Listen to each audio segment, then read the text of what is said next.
Okay, PJNet Live getting ready to start. We have the background of the beautiful beach of Daytona up and running. We have Wild Bill for America in the green room.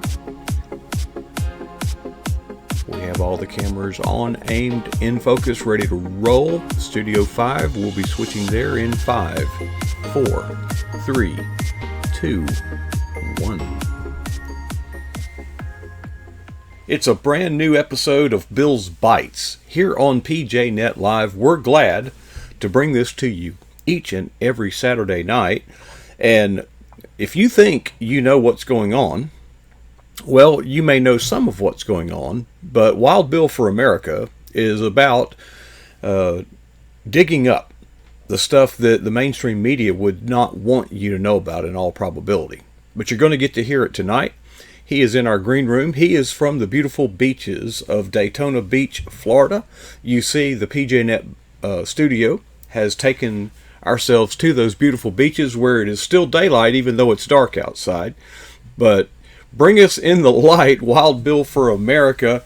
And you have, folks, we were in, you were fasting for 3 days? What's up with that? Oh yeah. I have begun a regular program of fasting and prayer for the United States of America and for faith riders. And I'm calling for my friends to join me on the first of the month to engage in a time of prayer and fasting for President Trump, for the health and welfare of this nation. We are definitely under attack like never before. So please consider that, folks. If you are a man or a woman of God, add fasting to your Christian service. Jesus said, when you fast, not if you fast. So first of every month, maybe 24-hour fast start. I just finished a 3-day fast, or do more if God so leads you. So God moves when the people of God fast and pray. But the fast is over. What did you break your fast with? Oh, I'm an American. Bacon and eggs. That was some of the best bacon I ever had in my life. If you hadn't eaten in 3 days, yeah, you wouldn't even have to cook it. Just give me some raw meat. I'll just pour gunpowder on it. Break a bullet open and use gunpowder for. It's called saltpeter, isn't it? It's made from saltpeter. It must have a salty ring to it. Well, I have been seeing stuff about this, and fill me in, Bill. What's this big deal? It was actually trending on Twitter. Area 51, what's going on? We're having a party at Area 51 on September 20th. 540-some thousand people signed up online to rush Area 51, to crash the gates, to just break things open and find out what's there. So clear your calendar, Mark. September 20th. We have a party to attend. Well, I think what's going to get cleared is 540,000 people. First of all, I don't think there's going to be that many, but if there are, I have no doubt that if somebody made the decision you're not coming in here, they wouldn't be going in there, no matter how many of them there were. I mean, why don't you try going into Fort Knox? It might be easier. 500,000 people, they could make big headway, but you know how that goes. 500,000 people sign up. 50 show up. Yeah, 50 show up. Yeah, I was in enough Tea Party rallies to know how the numbers work. Bill, do you get this? Somebody will contact you and they want to do something, and the key phrase when I hear the word "I've got," okay, that draws me in, because when they say "I've got," I wouldn't say that unless they were on my payroll. If they're on my payroll, I'd say I've got. I can give a command and they will follow it, or they will be unemployed. But, I've got a Facebook group with this, that, and the other. And I have to kind of prep them, say, I got news for you. It's kind of hard to get people to do anything. I said, here's what you've got. Let's do this call to action. And how many show up? That's how many you've got. Exactly. Yes. Mm-hmm. But remember, just because it's a bad idea doesn't mean it won't be a good time. Now, what inspired this? What? There was a guy on the internet who decided to just post this as a joke, just because he wanted to get a few thumbs up on Facebook. And it took the internet by storm, and now we got nut jobs all over the world that are planning to, or that they're saying that they're going to storm Area 51. I think the government would probably be smart to just open the doors and let them in, because I have a feeling they would be deeply disappointed. No, Mr. Spock is not living in a A-frame at Fort Nellis Air Force Base. Let them in, and then when they all walk out all dejected, shoot them with beanbags. That would be a happy ending. What is this, a modern day Woodstock or something? Yeah, he's hoping for. That's probably what it would be. The government should set up a concert and open the gates and say, "Come on, free food, take the tour." That would put a lot of nonsense. Yeah, they could bill it as a three-pronged spear: homosexuality, socialism, and Islam. Come on out. Oh, no, Islam does not do well at American parties. But, no. The other two, that would be quite a party. We'll have drag queens on stage reading you books or something. Oh man, yeah, that three-pronged spear you mentioned. That's one of my video topics because that is what the left intend to ram through the heart of the Christian church in America. This three-pronged spear: homosexuality, socialism, and Islam. It's pretty clear that Lucifer has chosen a very effective tool with which to bring down the USA: sex, or rather more accurately, lust. The USA was founded firmly upon the principles of the Bible. The founding fathers were rock solid Christians, and the key to America's success as the greatest civilization the world has ever seen was America's faithfulness to the principles of God. Honoring God, obeying God, being a nation under God. That is what catapulted America to the top. But now we see the USA walking away from her Christian heritage. And the new church, the new religion of the USA is the church of sexual perversion.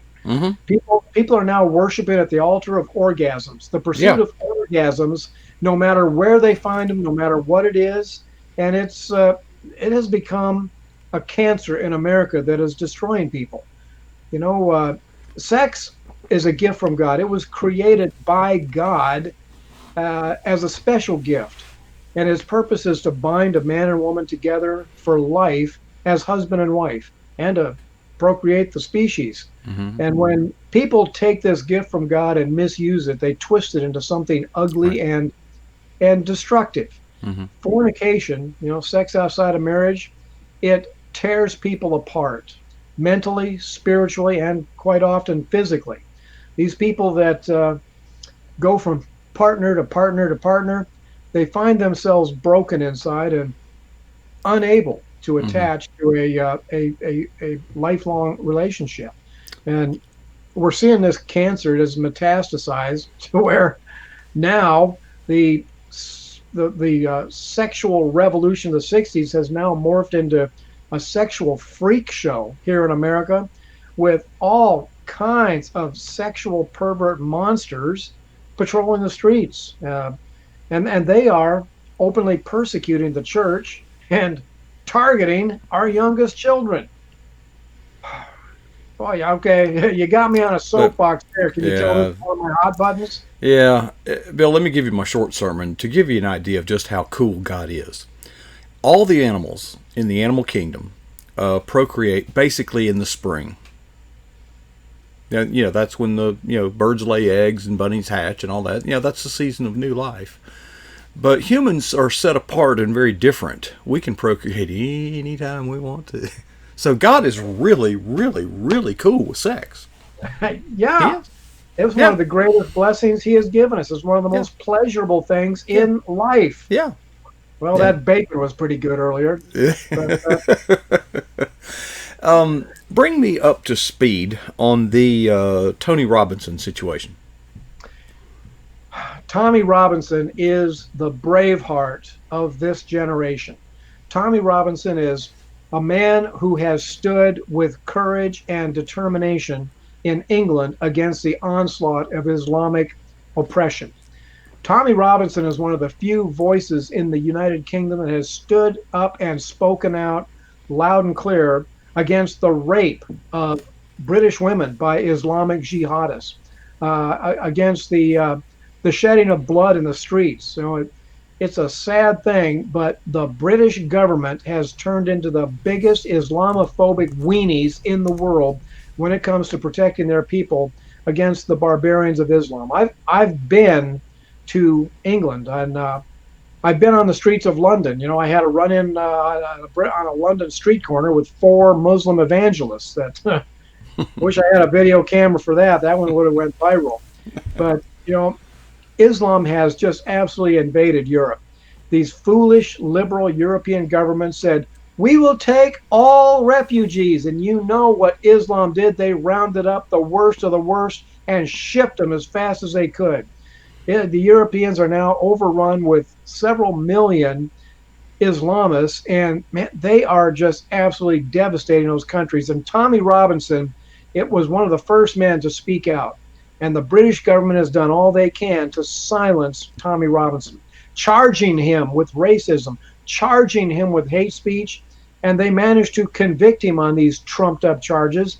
And now he is scheduled to go to prison, and the prison that he is scheduled for is known as an Islamist gladiator school. It is filled with Muslims, and I believe that the British government will put Tommy Robinson in prison where the Muslims can get him. So I am calling upon President Trump to offer asylum to Tommy Robinson. He has requested it. He's asked to come to the USA where he can live. If he stays in England, they're going to kill him. Mm-hmm. And we need men like Tommy Robinson. So pass on to your audience, Mark. We need to pray for Tommy Robinson, and we need to demand that he be brought in as a refugee to the USA. There you go. There you go. Yeah, since we're so open, and everything, surely we'll. A lot of times, Bill, there's things going on that we never hear about because there's ways to negotiate these things, but you can't. You tell. The story never gets really told, but you can't say anything about it in advance while it's going on. Let's hope. And Trump's the kind of guy, put it this way, if this would have happened a few years ago, no hope. Barack Obama would never let a man in the USA who opposes, Barack Obama would probably recommend the Muslim prison for Tommy Robinson. Mm-hmm. Yeah, President Jihad is gone, and I will never be happier. Mm. Well, Hillary Clinton's not president either. I'm pretty happy about that. Man, that was some good bacon today. Let me tell you. Bill, are we wearing the same shirt? You get your shirts. Okay, you don't get your shirts at Walmart. Yeah. No, I'm wearing this one. You're wearing that one, and never will we share a shirt. No, mine says deal. I think Biloxi on it. Okay. Well, speaking of Hillary, she's not running for president, but Eric Swalwell, well, he was kind of for a while. Opie? Yeah, every time I looked at him, I thought of Opie Swalwell, and this guy was no personality whatsoever. He's just a California Democrat, which says a lot right there, but Swalwell is now the first one to drop out of the Democratic race. He was a one-issue candidate. He was going to eliminate guns in America. And this bozo, Opie, his plan was to do a nationwide buyback where the government would buy our guns from us, and anyone who didn't cooperate would be criminally charged. He would send the cops and force us to surrender our guns. Right. He'd send the people with the government guns to... This sounds familiar. He would try, but there are still a lot of law enforcement officers in America who uphold and defend the Constitution. Now, Swalwell was living in the California Twilight Zone, so I'm not surprised that he doesn't understand that. But Swalwell made what is probably the dumbest statement in the Democrat race to this point. He said something to the effect that if the gun owners of America decide to fight for their guns, it'll be a short fight because the USA has nuclear weapons. Imagine that. he needs to drop out of the race. Oh, he's Please. gone. Yeah, He's please. gone. Yeah. No, they knew he was a hopeless candidate. Well, only from the Democratic Party could such idiocy, foolishness, asinine things. But Congress, the Democrats in Congress, are giving him a run for his money. Well, he's from California, a liberal district, and every single one of the Democrat candidates is essentially an un-American, godless radical. They have nobody that represents American values. So probably the greatest gift that God has given us lately is just letting the Democrats run their mouths. The more they talk, the less America likes them. And that's good for us. I think there's going to be a day of reckoning very soon. Oh, I hope so.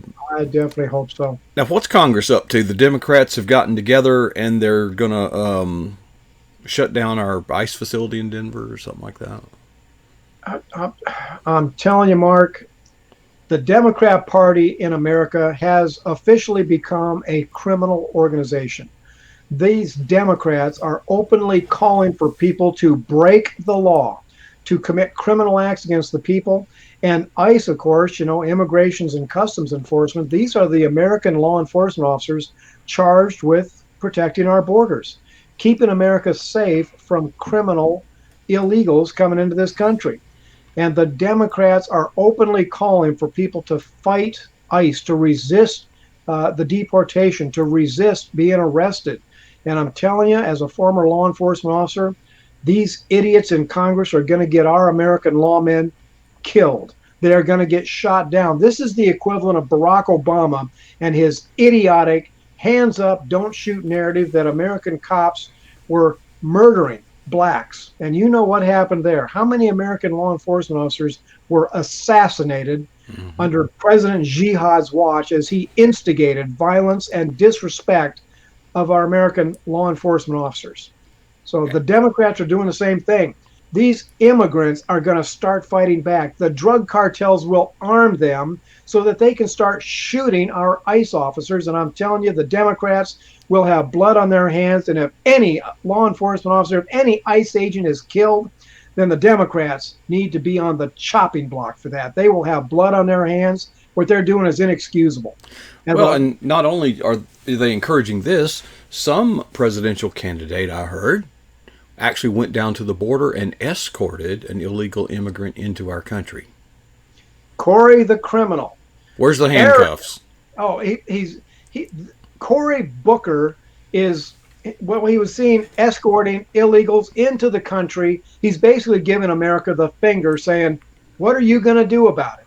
And there's only one proper response to that as far as I'm concerned, and that is handcuffs, court, jail. Exactly. If you or I did that, would that not? I mean, it's clearly against the law, and it doesn't seem like that's registering with anybody. He's just bringing this to public awareness. No, well, you're breaking the law. I tell you what, I have more respect for Kaepernick, who kneels during the national anthem. He's breaking no law. He's breaking no law. Okay. You're right. I have more respect for him than I do for Booker. And I have no respect for him. Okay, none. No. But the man is an arrogant criminal. He is a hardcore racist. He is anti-American to the core. And if I was to pull a stunt like that, you would see me escorting members of the Swedish bikini team across the Canadian border. Speaking of bikini teams, we tend to do things differently. Yeah, what? What in the hell is going on with our soccer team, women's soccer team? That one player, that purple-haired lesbian, Megan Rapinoe, I don't know how you say her name, but she has decided that she wants to be the Kaepernick of women's soccer. And essentially, she began disrespecting the anthem and the flag. I'm convinced just to get her face on national television, just to promote herself and try to make herself into a liberal folk hero. Now, that is not team play. You're a coach. There's no I in team. Bill, this is a coach's problem. I blame all this in sports on the coach because You got to understand, if you're on a team, you don't decide what color shirt to wear. You don't decide what kind of shoes to wear. That is all taken care of by the team, and the team has a coach. So you don't get to decide.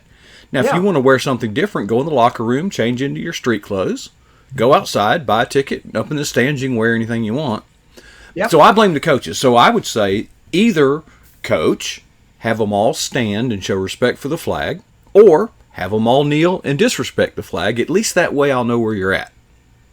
And I could watch maybe a few NFL games, where right now I can't watch any of them. No.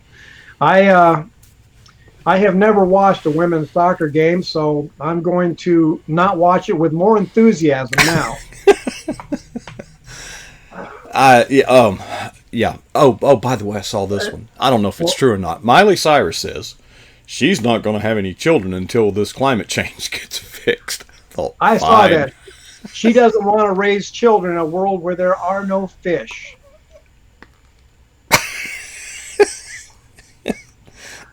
Actually, that's a blessing from God. Thank you, Lord. That's like that woman that says she's going to be chaste until something. I thought, well, that's really, you're supposed to be chaste until marriage anyway, right? It's kind of God's idea.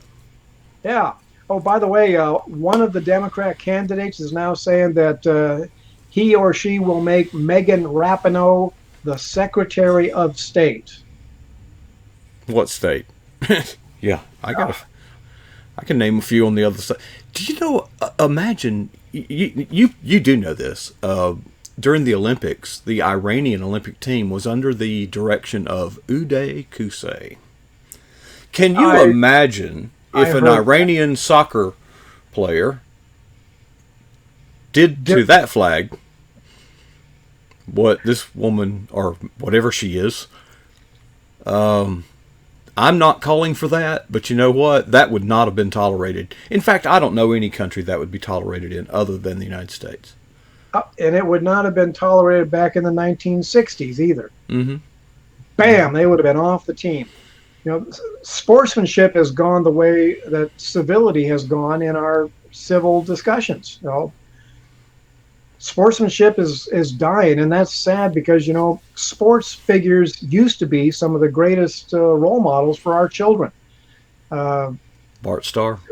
Self-discipline, hard work, fair play, mm-hmm. you know, respecting your country, being a respectable person. But these liberal, despicable liberals looking to do harm are misusing their position, and they should be removed immediately. So we've got Cory Booker down there escorting them in, and all the way from New York, de Blasio says, once you get here... Oh, de Blasio said, we are going to do everything in our power to protect you. The mayor of New York City calling for more crime in New York City. No wonder the NYPD men turn their back on de Blasio when he appears in public. The man is a disgrace. The entire Democrat Party is a disgrace. These are definitely trying times that we're in, I'll tell you.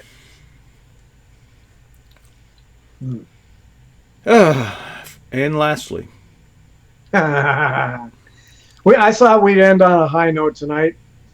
Bill and Hillary Clinton at a Billy Joel concert. And, of course, Billy Joel is a flaming liberal like most of the entertainers are. And he dedicated a song to his good friends Bill and Hillary Clinton, who were attending. And people started to applaud, but then the boos drowned out the applause. The Clintons were soundly booed for a good 60 seconds. Well, they'll have to go take a retreat at that sex island or whatever it is. Have you seen that? Oh, you know, pedophile island, orgy island? Yeah, I did not engage in any inappropriate activity on any of the 26 occasions that I was there. I did not have sex with that woman. Oh, the rearrest of Epstein, this could be a huge domino that just might get the rest of them tumbling. I'm telling you. You know, if the rumors are true, Bill Clinton and a whole bunch of Hollywood stars could be looking at long prison sentences.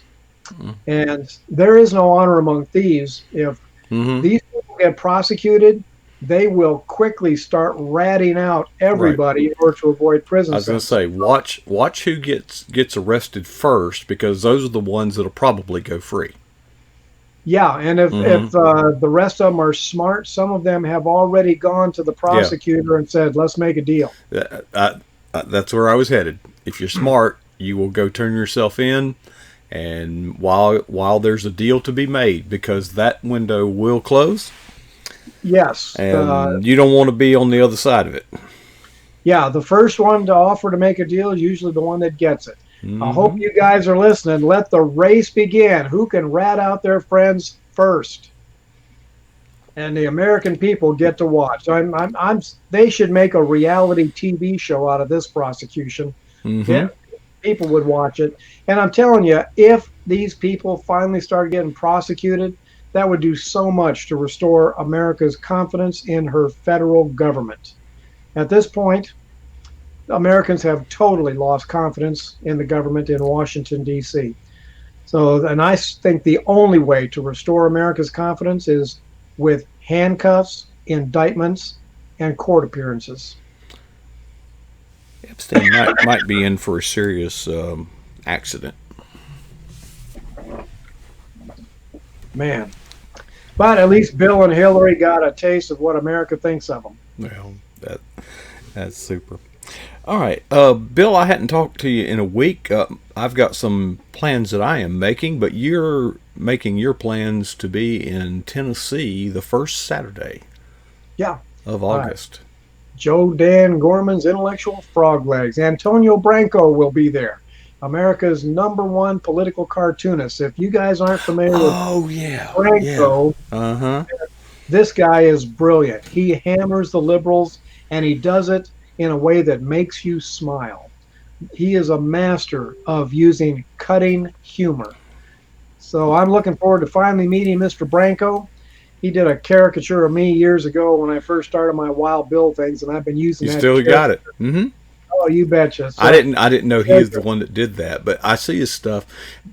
You know, Bill, when I talk to people, they kind of ask what I am, and I say I'm a propagandist. And and of course, you have to understand what that word actually means. It doesn't mean I'm a liar. Doesn't mean I'm sinister. It means that I am promoting a point of view in media. And Blanc, that cartoonist, is got a powerful, not only a powerful message, but a powerful way of expressing it. Hey, satire, Mad Magazine. I mean, look at the influence that has had over the years. Satire works. Humor works. Ronald Yeah, Reagan knew it better than anybody. He could defuse anything with a good joke. It is reputed that Ben Franklin was the same way. When things got intense, he would just kind of crack a good joke and settle things back down and get us back focused and on track. Writing the Constitution or whatever. absolutely. Yeah. You're right. Humor is a powerful tool, and it can be used as a powerful weapon. George Carlin Uh huh. was a master at using humor as a weapon, and liberals have used humor to tear down conservative positions for years. This is an art that conservatives need to Need master. to master. Absolutely. That gives me an idea. Yeah, Saturday Night Live. Look at Johnny Carson. His Yeah. monologues. That there is a way. Well, in college, one of the first courses that I took was modes of communication. They didn't call it English like in high school, but that's where it kind of opened my or broadened my vision that there's a lot of ways to communicate. Music communicates, art communicates, humor. So yeah, we need more, conservative political cartoonists. We've got one, but we could sure use some more. Oh, there's some good ones out there, but Branco's the best. I Branco is the best. they got some tough competition if you want to get into that. So Yeah, absolutely. all right, well, Bill, we got through it. I appreciate you taking time to be a part of this. Bill, you've got a very successful YouTube channel. I Not only do I subscribe, I've got that little notification dingy thingy. Uh, Mhm. so I and and it's sort of like when you see one, it's like you might see another one real soon after that. Because I think you kind of, when you go out, you probably do what, you shoot one or two or three. What do you do? Yeah, I go for that. Yeah. Yeah. And I'll use. You take a different shirt, and that's a lot of work. I just do them and I put them up. People seem to enjoy it. Yeah, you found some really nice locations. Now, you had a new one at some sort of water parky thing, where the water squirts up in the air type thing. Kids were running around. Where's that? That's the same park where the palm trees and buildings in the background, but that's okay. On the recreation side of it. So your camera's still holding up, though. You thought it tried to go south on you. Yeah, the dark and light has been acting up, but it's been doing okay lately. Okay. Well, you've been. Bill, we'll pray for your camera. We'll pray for you. Congratulations on your fast, but even more so, go get you some more of that good old greasy bacon, and just, you can eat $20 worth of bacon on one plate, I used to do it all the time. Amateur. Yeah. Yeah. So I'll tell you what, I'm probably going to be coming down there in the near future. What I'll do is there's a meat place here that literally slaughters the pigs. I mean, it's only about a mile or so that way. And and they got the slab and they'll cut it right there, and you can get it cut, really thick. I may bring you some sausage. That's the way to do it. That's the way to do it. Yeah, it's great stuff. Wild Bill for America, right here on PJNet Live. What an honor it is to have Wild Bill. Bill, appreciate you coming in, and let's do this again next week. What do you say? Same bat time, same bat channel. You got it. Oh, Wild Bill for America. What a thrill. What a brave and courageous American. If you have not subscribed to his YouTube channel, you have got to go do that as soon as this is over. You will not be let down. You will be glad that you did. His videos get thousands and thousands of views. They're short, usually about 3 or 4 minutes. I wish I had that talent. I tend to go on and on and on. But anyway, instead of going on and on and on, we'll wrap it up. Wild Bill with Bill's Bites right here on PJNet Live.